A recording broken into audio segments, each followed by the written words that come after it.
26 அப்பாவி உயிர்கள் கொல்லப்பட்ட போது கூட உணர்ச்சி வசப்படாமல் பதிலுக்கு பாகிஸ்தானோடு போர் தொடுக்கிறேன் என்று சொல்லாமல் பாகிஸ்தான் இருக்கக்கூடிய பயங்கரவாத முகாம்கள் மீது மட்டும்தான் தாக்குதல் நடத்தப்பட்டது.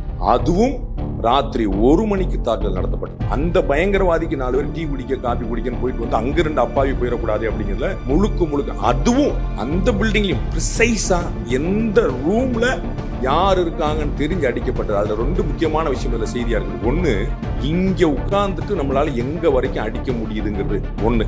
2வது, அந்த நாட்டுல எந்த ரூம்ல யார் இருக்காங்கிற நம்முடைய இன்டெலிஜென்ஸ்.